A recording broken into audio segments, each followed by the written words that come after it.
We've been preparing for the past couple of days for the storm, the much anticipated storm.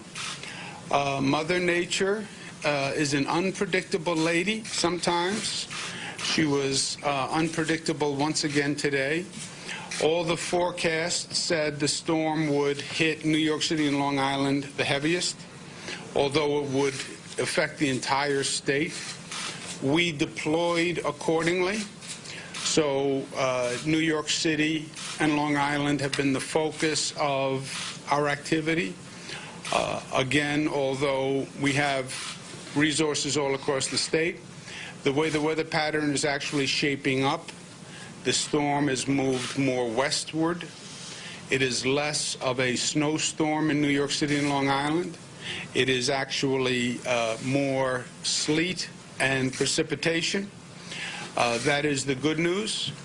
The warning is we have to watch the temperature as we go through the day and the night, because the sleet and the precipitation could turn into ice, and they could make the morning commute more difficult. It's actually easier to move snow than it is to move ice, obviously. So we're watching the weather. But that is basically good news from what we were expecting. It has been less snowfall than predicted, less disruption. We have no evidence of any coastal flooding along Long Island. We have no evidence of any power outages of any significance, even though we've had high gusts of wind in the entire metropolitan area. So that is all good news. Less good news, when the storm moved west, it increased the totals in other parts of the state. Mid-Hudson area up to the Capital District has been hit very hard, 18 to 20 inches. Blizzard conditions are still forecasted for the Mid-Hudson and the Capital District, although the blizzard warning for New York City and Long Island has been lifted. We're focusing on the Mid-Hudson and the Capital District. The most hard-hit part of the state is the southern tier, Binghamton, what we call the I-88 corridor that goes up to Albany, and central New York. There we expect blizzard-like conditions, up to 30 inches of snow. We've issued a travel ban for all of Broome County, and we are currently redeploying assets from New York City and Long Island to central New York and the southern tier. We have 5,000 pieces of equipment, primarily plows, that have been deployed all across the state. We have about 2,000 National Guard who have been deployed all across the state, and will now be shifting those deployments more towards central New York. We had previously announced the tractor-trailer ban on routes 81, 84, 88, 86, and 17, and the New York State Thruway. That will stay in effect. We announced that the Metro North train service would be suspended at noon, because Metro North goes up into the Hudson Valley, where we're experiencing significant snowfall. The Long Island Railroad is continuing to operate. New York City buses are continuing to operate. The subway system is continuing to operate, so that's all good news. One of the benefits we had in this situation was people actually heard the forecast and they heard the warnings, and they stayed home. Schools were closed, businesses were closed, and that actually worked. The lower volume allowed the first responders and the emergency crews to do their job. People are staying off the roads, which is smart, and which I encourage. Stay inside. View this through the window. It looks beautiful through the window. If you step outside, it is not as beautiful. Trust me, I've been there. So the lower volume actually will allow us to do our job today, so the morning commute, we're in better shape. Also, when things are at their worst, New Yorkers are at their best. This is also the time to be a good neighbor. If you know you have a senior citizen on your block, you have somebody who's homebound, who lives near you, it's a good idea to knock on their door and say hello and make sure everything is okay. But the storm in the New York City area is not as bad as anticipated. Problem is, it is worse than anticipated in other areas of the state. Superstorm Sandy was almost the same thing. Irene, the same thing. It was forecasted to hit New York City. It didn't hit New York City, but it devastated upstate New York. So that's the same type of situation we're looking at now. With that, I will turn it over to Veronique Hakem, who will give an update on the MTA, and then we'll hear from Pat Foy, who will talk to us about the airports. Thank you, Governor. As the governor noted, many people have heeded his caution to stay off the roads and not travel, so we are seeing significantly reduced ridership this morning, which is a good thing. We have bus service in every borough.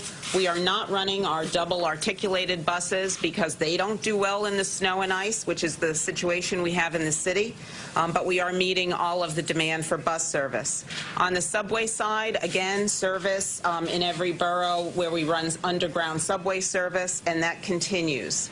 The Long Island Railroad is running a regular schedule this morning. We had the benefit of less severe weather out on Long Island, but we're monitoring that situation very closely as well. On Metro North, as the governor noted, because they run north of the city and in areas of higher snow with significant wind, we will be curtailing service towards a suspension by noon. The railroads are seeing very significant low ridership, literally 10 to 15% of what we would normally see on a weekday.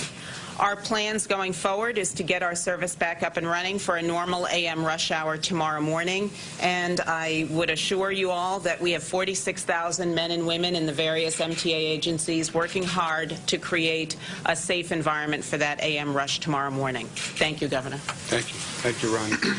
Pat Foy from the Port Authority. Thanks, Governor. At the airports, 3 points. One, extensive cancellations at all of them. 99% of the flights at LaGuardia, for instance, have been canceled. Significant number of cancellations at JFK. We expect that number to grow during the day. Second, check with carriers. You can rebook electronically from home. Print boarding passes at home. If you can do that, please do it. Departing passengers tomorrow and Thursday at LaGuardia and JFK should not go to the airport unless you've got a reservation. We expect heavy vehicular traffic to both LaGuardia and JFK. George Washington Bridge and the 3 Staten Island bridges, speed restrictions in effect, 35 miles an hour at the GWB, 25 at the Staten Island bridges, very low volume, again, people heeding the directive of the governor. PATH is operating on normal weekday service, about 5 to 10% of normal weekday volume. Thanks, Governor. Thanks. Any questions? The elevated subway, because the storm is not been as bad as initially anticipated, do you anticipate reopening that at some point today? We don't have a time frame set for that. We have sweeper trains running right now, and we have men and women out clearing platforms and stairs. But as you know, outside right now, there's a sleet condition that we're dealing with as well. Question on Metro North. I know you said that the storm looks like it's hitting hardest in maybe like the Hudson Valley region. Any chance that Metro North trains will go at least through Westchester or parts of southern Connecticut and not go the whole way up? Or? That's confusing for our customers. I think we're better off by telling people to get to their stations, check the website for the schedule for the station and the train that they need in order to get home safely. I know you touched upon no flooding reports yet on Long Island, but the National Weather Service is predicting moderate to major flooding on the South Shore. Is that a concern, or has that been? Sure. It's always a concern. We've been through it a number of times. We are in much better shape for flooding post-Sandy. A lot of this we've learned the hard way, right? We've had more extreme weather conditions over the past few years than almost any period in history. Hurricane Sandy taught us a lot. It especially taught us a lot about flooding. We've done a lot of resiliency work. We've raised homes. We've built seawalls. So we are physically better prepared for that situation. But we're also equipped to deal with the damage that may come. We'll keep our fingers crossed. We don't know what the tidal surge is going to be. It's something that Long Island deals with, right? When you live on the water, the good news is you live on the water and you have a beautiful view. The bad news is sometimes there's a storm, and then you have to deal with it. But we've seen nothing yet. Obviously, it goes with the tidal cycle, and we'll have our fingers crossed, but we have people deployed. Any reason why Metro North wasn't canceled sooner? I talked with Mayor Cuomo and decided to go right back. We were monitoring the weather as carefully as possible. There was some ambiguity in the forecast very early this morning when we need to make those decisions in the 3-4 a.m. time frame, so we were responding as quickly as possible. And look, you want to keep it open as long as possible, right?